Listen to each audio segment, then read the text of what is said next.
Ko te mea tuatahi. E mihi timatanga te atua. Nāna nei, ngā me katoa I hanga. Kia ia te kororia. Tuarua. E mihi atu I ki tuheitia. Me te whanau e noho mai rai. E whunua tapu o tōna tīpuna. Aka hori au, e kor karanga atu I oku tīpuna, e tapoto mai nā, mai ngā hau e whā moana nui ākiwa, mai ngā motu tiro hamoa, tālo whalawa, ngā motu o Raurotonga, Kia Orana, Whiti, Nisambula Binaka, Tonga, Malo Elelei, Kia ora tātou.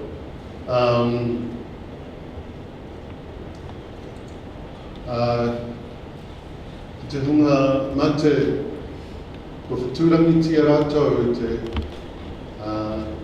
korowhai I te rangi.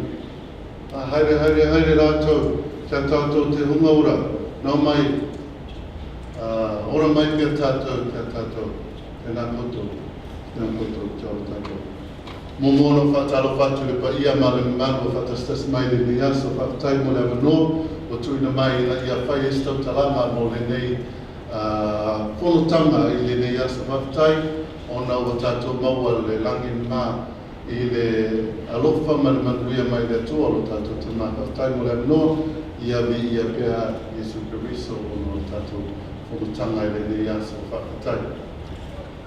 Yeah.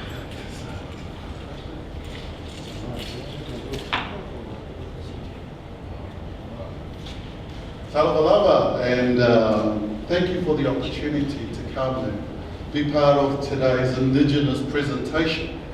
Now, generally gambling is not my area, but you know how it is. When you are from an Indigenous culture in Pacific, I'm going to speak from Pacific perspective, when you're told what to do, you just do it. You have no say. You know the anti-smacking thing, well, you just get a clip around the ears and just told what to do. So I was at a conference of a number of friends of mine who are also working in the health field. And one of those is part of the organising committee, and then I get the call to say, hey Byron, you've been nominated to be presenting. So I want to present something, and I begin to think about this topic, gambling. And I think about my own life experience of gambling. And I was talking to my wife last night. I'm married to a Palangi, and our kids are all Samoans. And so they eat like Samoans, so might as well claim something really good. And so we're talking about gambling and just saying, oh, so, what was your experience? And what was your... So I began to sort of go back and down that memory lane. And my earliest memory of gambling, actually, I was born in Samoa, in a village called Malie. And so my earliest memory of gambling was probably around 8, 9 years old in the village. And around Christmas time, sort of this time when these sort of lamp sites sort of pop up in front of people's houses in the village. And so as a young boy, sort of walking around, being quite curious about what was these lamp sites and people sort of crowding around. And so what they had there was this game called unders and overs. And so the board, they had like a little desk like this in which stood behind the person operating the casino. This is a Samoan casino. And so they had this, so they had 2 dices, and on this board they had anything that sort of, when the roll went, was under 7. And then they had 7 in the middle, and then they had over, so under and over. And so he would roll the dice, and before he rolled the dice, you'll put your 2 cents, 1 cent, and for me, a coconut on there, and and then if the dice rolled and it came under 7, and those who were put their money in the unders got double, and so on. And 7, I think, because it was quite a rare to get 7, you got triple. And so this was my introduction to gambling. sort of island style. And one of the things I really enjoyed about that was winning. And I didn't really like losing. And I guess, because I was just a child and didn't have money and really wanted to play this game, I sort of got the juices flowing about the whole idea of gambling.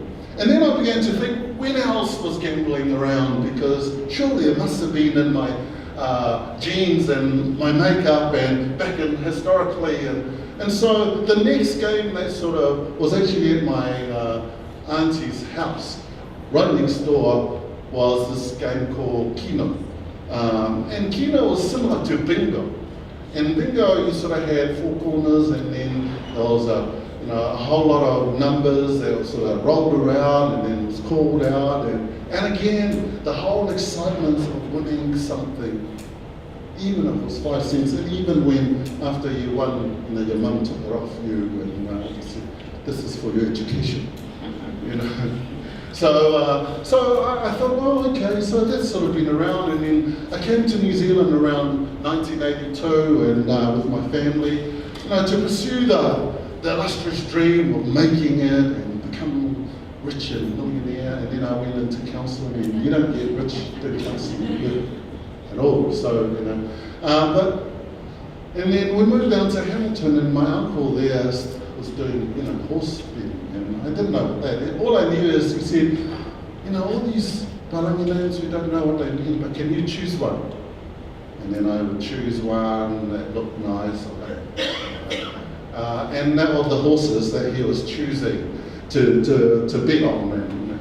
And interesting, I was thinking back about my uncle at that time. He didn't have a job, he was on a dole, he slept a lot, went out, and so on. So just reflecting on those journeys of the lifestyle, and then, sort of in my current situation, and I'm married and I've got kids and we live in Hamilton, and I consider my mum to be a really good mum.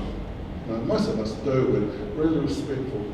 And I was thinking, and in their church they have housing. And my mum would ring up and just say, hey, you got $30? I said, oh, what was it for? For church. And I said, you're going to housing, eh? And she said, oh, yeah. I said, oh, but you never won anything. And if you ever win, I never get any of that. And so, I get my mum, and I consider my mum a good mum. And I thought, she a big gambler. Housing, Thursday, Friday, Saturday. Never see anything, any big winnings. And if she wins, and she said, oh, I won one time. I said, how much? Oh, about $500. But then the minister was sitting right there, and his wife, and so on, and I had to dish it out, I said, oh, what's the use of going and winning, and you come home with the cakes. That's what she brings home, is cakes. So anyway, that's my sort of journey with this whole area of gambling. So I thought I better bring you some gambling stories so that I can tie it into my presentation somehow. If it doesn't, then those are free for you. So I sort of put this title called Tautua Whaoleole. Tautua is a well-known word within the Samoan, and in particular in Pacific culture, and Tautua means to serve. And out of it comes this proverbial saying, which is very dear to us. It's called Ole ala, i le pule, ole tautua. The road mark, or the way to leadership is through service. And so Tautua put it up there, and I consider my own life, and then consider the life of people that I work with and counsel and do research and so on, all that sort of stuff, and begin to think about that sometimes this whole area of tautua is, I put this other word, whaoleole, which is sort of burdensome. Sometimes there is a tension between serving out of love and serving out of obligation.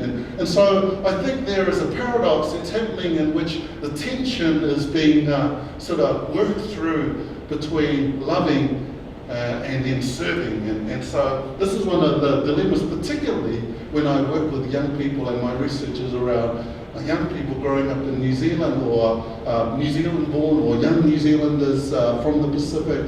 and sort of the tension that goes on with them. And so I want to talk about that a little bit from some of the research. And I want to say that this research is not specifically focused on gambling. This research is focused on how do they deal with the pressure and the stresses of life as they navigate this young, sort of adolescent, teenage, young adult stage, and then for them to come out the other side being successful young people, that contribute to society and continue to serve their parents and their families and their communities and really make it. And so that's one of my challenges and one of the key things I want to bring to our attention today as we, is that right? Cool. So, here's a couple of key things. I want to provide a key message for you this afternoon, and then I want to look at the importance of Pacifica research when we uncover and unravel these areas of stresses.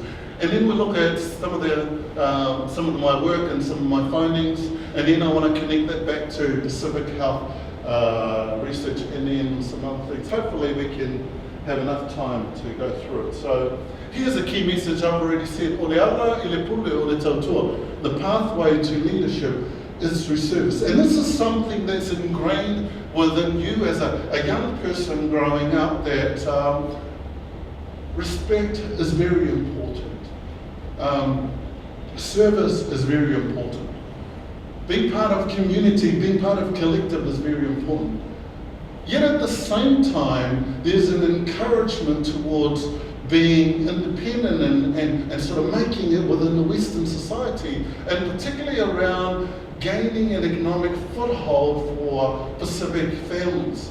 And so the challenge becomes, how do we can reconcile the sense of being Pacific, to honour my parents, at the same time jump across to the competitive world of making it as New Zealanders. And so the dialogue that continues to go on and the challenge that are faced by many young people is, where do we belong? And so part of this leads to some of the identity confusions that seems to arise. And the result of that is they tend to look outside of New Zealand culture as well as their own Pacific culture for some sense of affirmation of who they are. And unfortunately, some of that seems to be coming through the internet and the media and Afro-American music. And so there's a creation within this space, or within this gap, of a new identity for Pacific young people, where there's a merging together of being Polynesian, being Pacific, and then this sort of culture outside, particularly the Afro-American. So you'll find there's a lot of rapping music coming along as a result, but they are putting in indigenous culture, their language are becoming part of that. You also find that gangs are being merged and they're getting into gang culture. But within those gangs are specific protocols that are Pacific within their way of doing things. So there's honouring of elders within a gang group. And then there's the tautua or service that has to be rendered by the younger ones that are coming through. And again, the question is, how are they actually dealing with this stress as they try to move from their parents and their family's environment and the church in which they belong to being independent as well as their peers. And so they're in and out of these sort of, identities. And the question is, no wonder it leads to some confusion along the way. And so how are we dealing with that?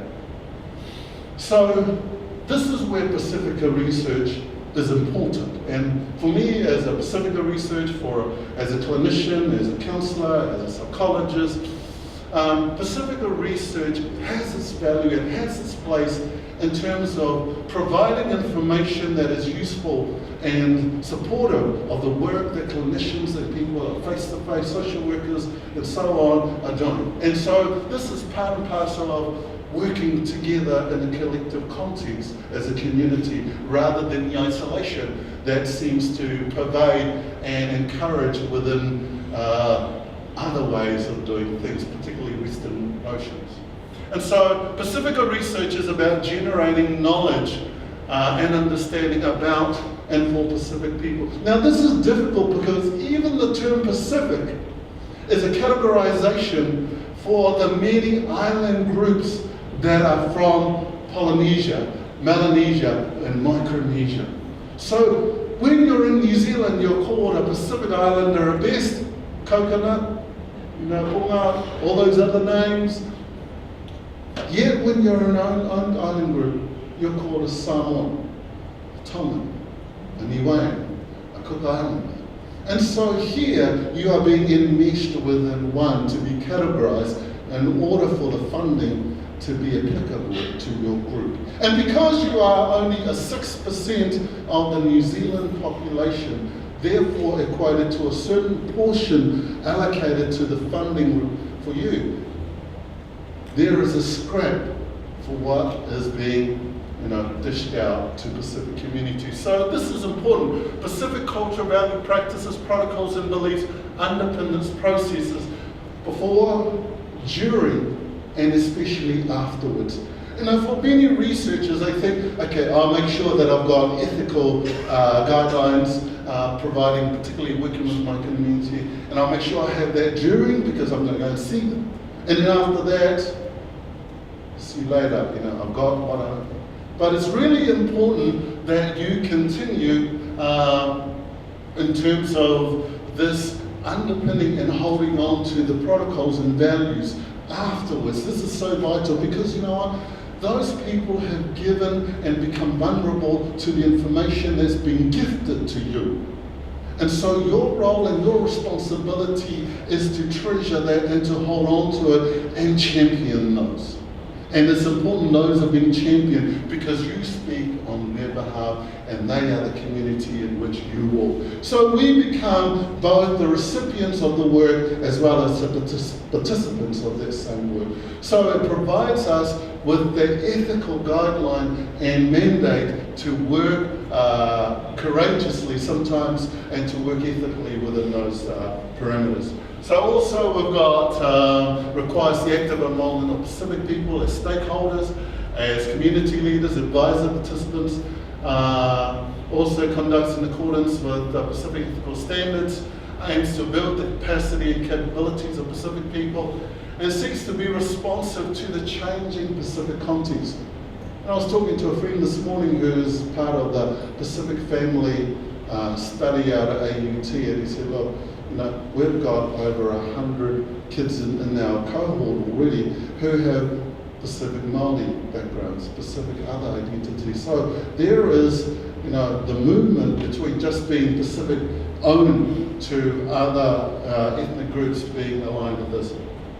So it's also important that we're moving from relevance to governance. So relevance means that we're doing things that are relevant to Pacific context, Pacific communities. And partnership means that we have some form of ownership. But governance is about us taking ownership for what we want to research for our communities and how that impacts and affects our communities. And when I was in Samoa doing some research, there is a casino that is going to be coming through. It is being funded by a Chinese company to the tune of $100 million. It's a resort, but it's also a casino. And so one of the key things that I was thinking about is, what does this mean for Samoan families? What impact, short-term or long-term, have that will have on Samoan culture, their spiritual practices, their cultural protocols? Because at 6 o'clock there's a bell that rings, and everyone stops whatever they're doing, the work they're doing, in order to have evening family service devotion, a lotu. And around about 7 o'clock, it rings again to say, now that time that was set aside is now back to normal time. When a casino is there, are they governed by the same protocols because it's going to be within the village? And it's under the guise of development. And I heard the presentation about jobs and so on. And Now, how will it affect and change the traditional values that are so important to Samoan people? And I look at the context now of the involvement of a lot of Japanese and Chinese funding that's coming through to build buildings and so on. And one of the key things I'm finding is lots of noodles. There's lots of cheap noodles there. And also they're starting to bring in really cheap cans of fish because they know Samoan people like to give away cans of fish and corned beef and all that sort of stuff. So it's coming, and what's happening is people are saying, actually, we're getting sores, we're getting scabs from eating those. So what is actually being put in place in terms of safeguarding? And I was thinking, well, those are just food. What would happen, when some of the main groups that control the financial markets around casinos become enacted within Samoan culture, and Samoans turn up and they sort of say, we don't agree with this. So some of these implications are some things that I'm sort of thinking about. Okay. So just coming back, so the whole key here for us is about governance, where it's about Pacific ownership, Pacific outcomes, Pacific research paradigms, and Pacific led by Pacific researchers. And I think that's some of the areas in which we're going for. Why? Because the Te Rau Hinangaro report reported that Pacific had higher rates of mental illness compared to general population, and 4.4% of suicidal ideation. And this is only the reported stuff. There is stuff that's not reported because suicide equates to shame and guilt. And when it's to do with shaming your family, you don't say anything, it goes underground. So understanding these characteristics provide important context for understanding the holistic health and well-being of Pacific people. So I thought I would just chuck in some gambling statistics because this is a gambling conference. And so let me just read it out because Pacific people was identified as the most at-risk ethnic group for developing problem gambling and pathological gambling behaviours. This is a study done in 2009. Around 2002 and 2003, the New Zealand Health Survey identified 13.3% of adult gamblers, 18 and above, being problem gamblers, which is 4.5 times more likely than the general Palangi population. So this is a high proportion, which really says that for a small population, it actually has a high concentration of being in this area of being problem gamblers. Lotto is a number one preference currently. Method of gambling, then pokies, then housey, raffles, and instant tickets. So I've got a question, why? Why do you think Lotto is the preference? This is not a rhetorical question, this is actually, what do you think? Why do Pacific people go for the Lotto? Yep. Because the marketing is targeted to them, that they have someone go running down the road with a la la la la. So it's okay to just go down to the, to the local store with your lava lava, and it's okay to grab it, and you don't have to be seen by everyone else. No, that's in the ad. So he's running down the street. And also, identification is one of those things. Yeah. So it's like, oh yeah, I can do it on my. They market to Pacific Islanders. Okay, so there's a marketing tool involved here. Anything else? Any other thoughts? Very simple form of gambling, and it's much simpler now because of now they just sort of put in numbers before they have to fill out the form. But now they want numbers, so you just point number 2, please, number 3, and they don't have to say a word. And it's very simple way of gambling. So the way of gambling is simplified as well. Yep. Access. You can do it in the internet or on your way home. Okay. Because they would never tell you that they want to play the pokies because they would be stigmatized. So they tell you that they So stigma is one of those areas. If you can hide it, then you're not going to be label. Okay, any other Become thoughts? normalised. Say that again. Become normalised. It's normalised. Everyone does it. Hey, the minister does it. Oh, okay, I shouldn't say it. The minister does it. He probably gets the winning of the family. Okay. Yeah, any other thoughts? Dream. Yeah. I think that's a big one. The dream. Okay, yeah. One more up here. Supermarkets on any state, but it's also chemists, it's associated with So the normalisation process is just there. You know, you do your shopping, you pick up a lotto ticket, and it's all part of the package. But I think I want to come back to the dream. When Pacific people come to New Zealand, the dream that they bring with them is to attain the wealth of the Palangi reformers, is to get rich quickly, or as soon as you can, because of the multiple obligations that you have carrying with you, to send money back home, to build a house for your parents, to pay off the bills.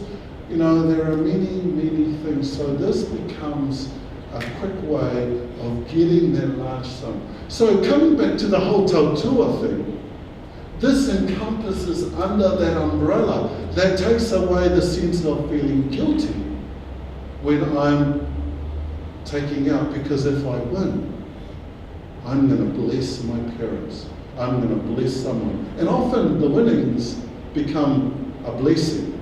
God blessed us with this winning. And so we're now able to support. And so coming back to that dream, it's about achieving the dream of financial, stability quickly.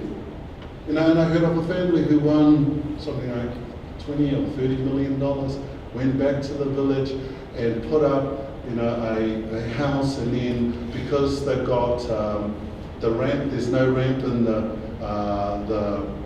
island from there, where they built a ramp in order for the boat to be docked there, so that now the village can all dock around this ramp that's been built. And so they become a blessing to those communities. But that's a flip side of it. That's the feel-good side of it. But what we don't often see is that week in, week out, week in, week out, week in, week out, the $6. But it's no longer just $6, is it? It's like, I better get the $19 one or the $24 one or however, because it gives me better chances. Because this is what the marketing sort of speaking about. So here the statistic for Pacific people in New Zealand from around 1945, there were a few, and then 2006 there was a lot. It didn't look like much, but we're here in force. And so to around about almost 300,000 Pacific people in New Zealand, which is quite a bit of number. Often more so here than those that are living back in the islands. So in the 2013 census, which is the most recent one, Pacific people is the fourth largest major ethnic group in New Zealand, behind New Zealand, European, Māori and Asians. Current Pacific population is almost 300,000. There are more Pacific children than any other group, 35.7%. So think about the young people coming through. There's a very big young population biting at the heels of the next generation. And so you think about, if the parents are trapped in this gambling cycle, an addiction cycle, what hope are their young people coming through of being able to break that, especially if the tautua obligations continue to also become that burden that sort of straps around them as well. Someone's remain the largest Pacific group. Some of you are thinking, oh, too many here. It's all right, it's all right. New Zealand Pacific equates to 181,000 New Zealand born, or 62%. So not only they're young, they're predominantly New Zealand born. So these are the ones that understand New Zealand culture very well, but also have this sense of obligation to their culture. And so again, coming back to the tension, the question is, when will they drop their parents' culture?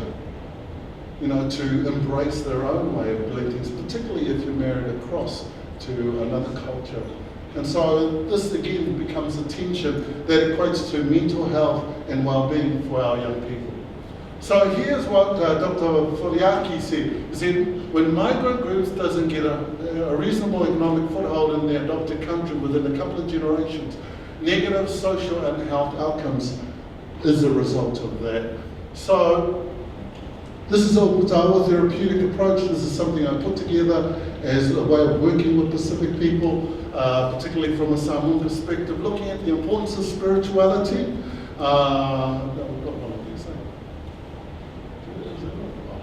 So we've got spirituality as one, culture and customs as two, then we've got family and relational networks as number three.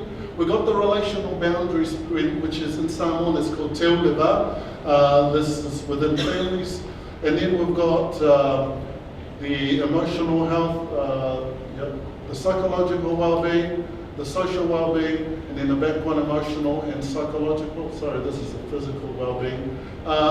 Mainly because these two are easily seen where the other ones are often hidden. Then we've got the community boundary, and this is the relationship between practitioners and their community and this responsibility.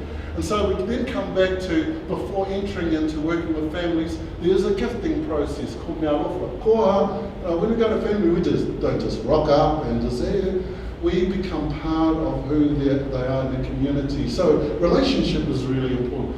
And it also comes back to this co-authoring, co-collaboration, which is about working with community, not against or for communities and speaking of. And then this whole process of honouring. So before we enter into the sanctity of the family, it's about honouring who they are as people. So consequently, this uputawa is my grandmother. Upu's word, tawa is sacredness.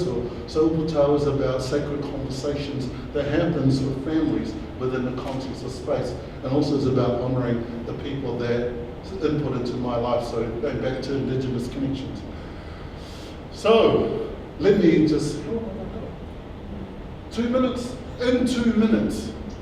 Pacifica research, this is a bit of it, you can read it. Okay, it's about Pacific adolescent young adult males, 18 to 25, Samoan, Tonga, Fiji. So, to be honest, I actually got those categories there, or those groups, because I wanted a holiday in the islands. This was a way to get it free of charge, and your research funds pay for it, and then you go and research your own people. It's pretty clever, right? I got it from Billy T, I think. Exploring young people's beliefs about understanding constitutional healthy relationships, particularly with family, partners, friends, community, beliefs and practices around coping with stress. Are there Pacific ways that they utilise? Are there Palangi ways? Are there other ways? Recommendations, and then where does gambling fit in? Gaming among young people, does it exist? What are their stories? Okay, so here's the first one. Some findings in New Zealand that cultural identity is very important, but there's a dual tension going on, being New Zealand, but then also being Pacific. Wanting to let go of one, wanting to embrace one, but not know how to actually do that. So spirituality, very strong place, but also there's a sense of moving away from the traditional churches and embracing more the Pentecostal movements. Young people like to understand what's happening and also want to be involved. So there's family connections remain vital, but also it's quite stressful when you have all these multi-obligations.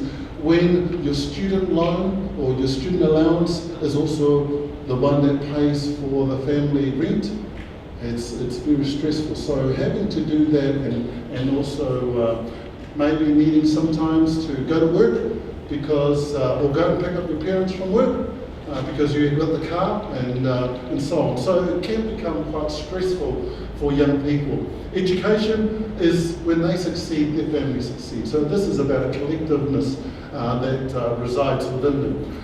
Relationship, intimate and familial, there's both a struggle and a discovery, especially when experimenting with sexual relationships, experimenting with drugs and alcohol, experimenting with gambling, you gamble away your money that you get and so on, and then you have to face your parents. Psychological health concerning especially around suicidal and despair are very real. However, there's great accessibility given that New Zealand secondary schools have counsellors. And so the Privacy Act also means that you don't have to let your parents know, which is quite a dichotomy for young Pacific people who have respect and have this sort of relationship and support. So dealing with stresses, there's some good and also good practices, willingness to find support, but also there's a lot of isolation and self-harming going on. There's alcohol, gambling. Instead of being, going to the bingos or the houses at church, they tend to go to town here because they go to Auckland Uni, and from here they go to the Sky Casino or the poker machines. Also, sometimes they don't know how to get out of bad relationships because they're not taught and they don't have any understanding why. So, okay, here's some findings quickly. There's a Fijian ones. Where am I pointing? It's going somewhere, but it's not moving. Okay. So cultural identity is crucial, but there's no tension because when they're in Samoa, they know they're Samoans. There's no question about their identity and culture. Where in New Zealand, they are seen to be in both camps. And so spirituality is a strong place, but also there's a balancing act. Family connections is demanding, especially for those who live away from home and live at aunties or uncles' places closer to the universities or closer to the tertiary institutions. Also, there's high expectations to succeed because they are the way out for their family. But also, parents don't know the demands required in order to achieve within a tertiary institution. Psychological health, suicidal ideation and individuality is there. Destructive patterns, alcohol. In Samoa, you can buy alcohol from the shop in the village around the corner. So you just text your mate, well, let's meet down there, we'll get the bottles and let's go get drunk and then we'll talk about some things. Gambling, not so much. Pastoral care is absent, so it's mates that they turn to. Fiji, cultural identity. For Aitoki, which is indigenous Fijians, and then you've got the Indo-Fijians, there's parallel development going on of being one and the other. Spirituality, strong for Christian influence for the indigenous Fijians, but also strong Hindu and Muslims for the Indo-Fijians. Family connection demanding very similar, education also very high expectation to succeed. So this sort of dream to make it is very strong amongst young people here and in the Pacific. Psychological health concerning suicidality, coping with stress is very, for indigenous Fijians, Fiji, sevens, pretty good, sports, kava, yeah. Pretty good, and then families friend. Indo-Fijian gambling in nightclubs actually is a big deal there. So interesting the contrast between the two ethnicity within the one space, within the one country. Pastoral care is also absent. They said, oh yeah, I think there is a counselling centre somewhere down there, but no one seems to know. It's always down there somewhere, but no one seems to know. So. The Tongan one, yeah, still to come, and unfortunately I've got to go and gather that next month. So concluding thoughts here. It's vital to acknowledge that more needs to be done about this growing problem amongst Pacific people, and especially a focus on Pacific young people. Strategies for raising awareness and for providing creative solutions is not an isolated or pan-Pacific. It's like you've got to come up with your own, or this one will work for all of you guys. Approach. We can learn much from each other. I think there's a shared family, faith, and culture remains vital in their collective roles towards supporting individuals and communities in their recovery and restoration. Research has a place in providing useful information that supports clinicians and health professionals in their frontline role. And then I just want to finish with these two proverbs. It says, the first one I said, the pathway through leadership is through service. And the second one, which encapsulates the conclusion there, my strength does not come from me alone, but from my community of support. So we are carriers of each other's burdens, and so we make it happen.